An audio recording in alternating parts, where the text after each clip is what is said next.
Take a look at some of the greatest athletes ever. It's kind of obvious they had God-given talents and would succeed in absolutely any era. However, some of the best athletes in history mainly succeeded because of the era they played in. Use a time machine and put them in another era and they probably aren't so dominant after all. I'm Justin Fraction and today we present 10 legends that would have been average in a different era. And a huge shout out to Patrick Banka for suggesting this list. We hope you enjoyed, and if you do, feel free to leave your own ideas for lists down in the comments section. You never know, we might use one and give you a shout out. Bobby Orr. Orr is widely recognized as the greatest defenseman in NHL history. He completely controlled games with his flashy speed, puck movement, and tough-as-nails strength. But watch game film on Orr and you'd see how easy it was for him in the 70s. Players weren't as fast or strong on their skates back then. No NHL defenseman has single-handedly controlled games at his level since then. That's because NHL players are better defensively in today's era. With the neutral zone traps, Orr simply wouldn't move end-to-end the way he did nearly half a century ago. No offense, Mr. Orr. Willie Mays. Unlike some other home run kings like Barry Bonds and Ken Griffey Jr., Willie Mays didn't get to play in an era where the greatest pitchers ever dominated games. Mays sits 5th all-time with 660 home runs. Credit to Mays, but would he crush that many in the 21st century? Not with guys like Randy Johnson, Mariano Rivera, and Pedro Martinez on the mound.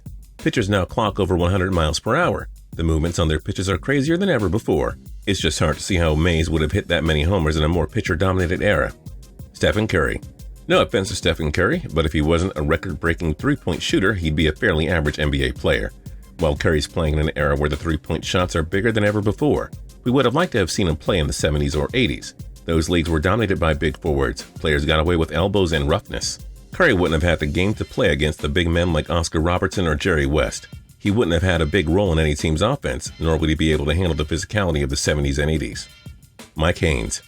Haynes is recognized by many fans as one of the greatest cornerbacks in NFL history. He played from 1976 to 1989. Not to take anything away from the Hall of Famer, but Haynes had it easy in his era. The 70s and 80s were hardly pass-happy for NFL offenses. Haynes also played at a time when there were few quality wide receivers in the NFL. If Haynes played in the 90s or 21st century, he'd struggle much more. Being a shutdown corner is much harder now than it was in his time. Not sure he'd be able to cover Randy Moss, Calvin Johnson, or Julio Jones, among others. Jim Brown. This doesn't feel right. Putting the greatest running back of all time on this list? Well, we gotta be honest. Other running back greats like Barry Sanders had the swiftness and quickness to succeed in any era. Brown was a big, unstoppable force. He also played in the 50s decade where QBs didn't throw the ball that much. Would Brown really be the ultimate power back in the 21st century? Our money says no. Running backs of today are smaller, faster, and quick ankle biters.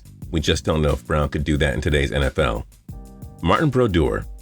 Brodeur had one heck of a career. He was a 3-time Stanley Cup champion, 2-time Olympic gold medalist, and much more. His 691 career wins and 125 shutouts are the most in NHL history. But Brodeur's career took flight in the infamous dead puck era. That's when NHL scoring started going way down. What if he played in the 70s or 80s? Scoring 50 goals a year in those days wasn't uncommon, nor was it reaching 100 points in a season. Brodeur's accomplishments also happened after coaches began using the neutral zone trap. That didn't exist in the 70s or 80s, so yeah, he was playing in the right position at the right time. Bill Russell. 6'9", 220 pounds. Bill Russell was one of the biggest men in the NBA during his playing career. Why else do you think he averaged 22.5 points per game, won 11 NBA championships, and captured 5 MVP awards? Well, again, Russell was among the few big men in his era. In today's NBA, there are many more quality centers and big forwards to snatch rebounds. Russell would never come close to averaging 20 rebounds in today's NBA. Tom Brady. All right, Brady fans, hold your horses. Understand that Brady's career began in the decade where quarterbacks were starting to throw the ball and lead the offense a lot more. He also plays in an era where defenders can't touch quarterbacks. Actually, Brady's torn ACL injury in 2008 is what forced the NFL to implement many more quarterback safety regulations. In the 70s and 80s, quarterbacks like Joe Montana and John Elway always took beatings. Roughing the passer penalties didn't happen. You got up, dusted yourself off, and moved on to the next play. No crying for a flag from the refs. Seeing how much Brady loses it when he's touched, we're pretty confident he wouldn't succeed in Montana's era. The 80s style of game also didn't have the slot receivers and check down plays to running backs that Brady always relies on. Ty Cobb. Cobb played in the majors from 1905 to 1928. He managed to win 12 batting titles and his .367 batting average is the greatest ever. But with all due respect to Cobb, he played in the super hitter-friendly era. He wasn't around for the 90s or 21st century when pitchers were performing at an all-time high. Cobb didn't have to face nasty curveballs, 100-mile-per-hour fastballs, and other pitches with slick movement. Only so many dominant pitchers existed in his era. There are many great ones today. That's why Cobb wouldn't hit or score in this era the way he did over 100 years ago. Don Hutson. Don Hutson is one of the greatest and most versatile athletes ever. He was a wide receiver, a defensive back, a kicker, and occasionally a running back.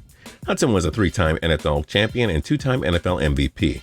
He was always a league leader in virtually every receiving category, too. There's no way Hutson would be a one-man wrecking crew at receiver, because nobody dominated the league for a decade like him. No one can be a receiver, running back, defensive back, and kicker in today's NFL. Playing 2 positions in the NFL in your career is considered special enough. He built his legacy around being the most versatile player ever, but he wouldn't be so versatile in today's era. No chance. What other legends would be average in a different era? Let us know your thoughts in the comment section down below. If you like the video, then like the video. We'd really appreciate it. If you're not subscribed yet, now's a great time to do that for more cool videos every single day. And last but not least, if you have any ideas for videos, let us know down in the comment section. You never know, we might use one and give you a shout out. We'll see you next time.